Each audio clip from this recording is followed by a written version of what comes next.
Hello friends, welcome to Anjana's vlogs. இன்னைக்கு நம்ம ரொம்ப ஹெல்தியான பிரேக்ஃபாஸ்ட் ரெசிபின்னு சொல்லலாம், இல்லைன்னா ஸ்நாக்ஸ் ரெசிபின்னு சொல்லலாம். என்னென்னா ராகி புட்டு எப்படி பண்ணுறதுன்னு பார்க்கலாம் வாங்க. ஃபர்ஸ்ட்டு ஒரு பாத்திரத்தில் இந்த மாதிரி 3/4 டம்ளர் அளவுக்கு ராகி மாவு எடுத்திருக்கேன், அதை சேர்த்திக்கலாம்.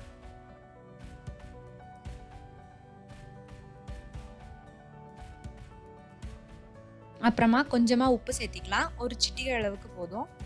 சேர்த்து நல்லா கலந்து விட்டுக்கோங்க.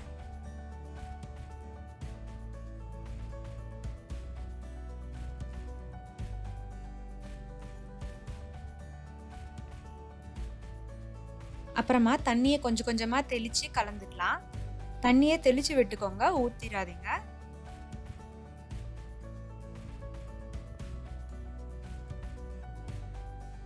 எவ்வளோ தண்ணி ஊற்றணும் அப்படின்னு கேட்டிங்கன்னா, கொஞ்சம் கொஞ்சமாக தெளித்து அந்த மாவில் எல்லா இடத்துலையும் ஈரப்பதம் இருக்கிற அளவுக்கு கலந்துக்கோங்க. ரொம்ப தண்ணியாக செஞ்சிட வேண்டாம். எப்படின்னு உங்களுக்கு காமிக்கிறேன் பாருங்கள். பாருங்கள், இந்த அளவுக்கு தான் இருக்கணும். எல்லா இடத்துலையும் ஈரப்பதம் இருக்கணும், ஆனால் ரொம்ப தண்ணியாக இருக்கக்கூடாது. எடுத்து விட்டால் இந்த மாதிரி உதிரி உதிரியாக தான் இருக்கணும். கையில் பிடிச்சிங்க அப்படின்னா உருண்டை பிடிக்கிற மாதிரி வரணும், உடச்சி விட்டால் உதிர்ந்துடணும், அந்த மாதிரி தான் இருக்கணும்.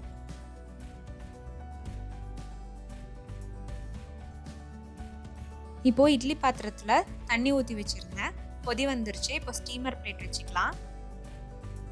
ஸ்டீமர் பிளேட்டில் நான் ஒரு துணி போட்டு வச்சுருக்கேன். இப்போ நம்ம கலந்து வச்சிருந்தோம்ல புட்டு மாவு, அதை சேர்த்திக்கலாம்.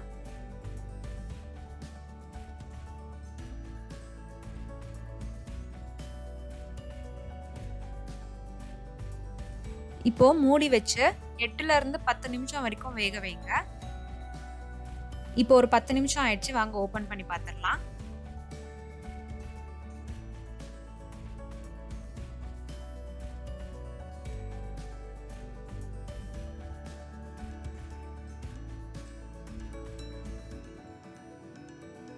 பார்த்தீங்கன்னா இப்போ ராகி நல்லா வெந்துருச்சு. இப்போ ஸ்டவ் ஆஃப் பண்ணிடலாம். இப்போ ராகி புட்டை நான் ஒரு பாத்திரத்தில் எடுத்து வச்சிருக்கேன்.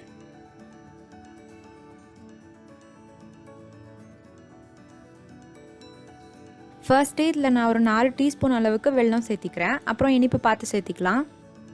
உங்களுக்கு வேணும்னா நீங்கள் சர்க்கரை கூட சேர்த்திக்கலாம்.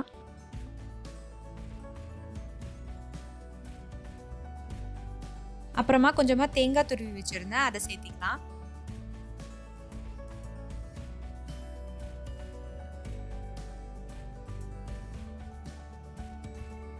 அப்புறமா கொஞ்சமாக ஏலக்காய் தூள்.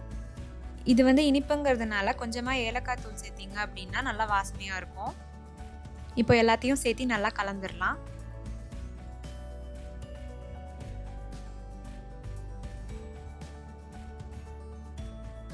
அப்புறமா நான் நெய் கொஞ்சமாக சேர்த்திக்கிறேன். இது ஆப்ஷனல் தான், உங்களுக்கு வேணும் அப்படின்னா ஆட் பண்ணிக்கோங்க. நான் சாப்பிட்டு பார்த்தப்ப எனக்கு இனிப்பு பத்தலை, அதனால நான் இன்னும் ஒரு 2 டீஸ்பூன் எக்ஸ்ட்ரா சேர்த்திக்கிட்டேன் வெல்லம். உங்களுக்கு எந்த அளவுக்கு இனிப்பு வேணுமோ அதுக்கேற்ற மாதிரி நீங்கள் சேர்த்திக்கோங்க.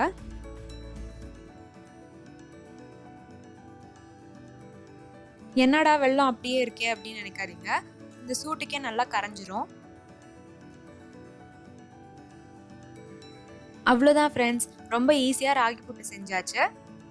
இது மார்னிங் பிரேக்ஃபாஸ்ட்டுக்கும் சாப்பிட்லாம், இல்லைன்னா ஈவினிங் ரொம்ப பசியாக இருக்க ஹெல்த்தியர் ஆப்ஷனாக உங்களுக்கு வேணும் அப்படின்னா இதை செஞ்சு சாப்பிட்லாம். ரொம்ப டேஸ்டியாக இருக்கும் அண்ட் நல்லா ஃபில்லிங்காகவும் இருக்கும். இந்த வீடியோ உங்களுக்கு பிடிச்சிருந்தது அப்படின்னா எங்கள் சேனலை மறக்காமல் சப்ஸ்கிரைப் பண்ணிவிட்டு கூடவே அந்த பெல் பட்டனையும் கிளிக் பண்ணிவிடுங்க. Thank you friends.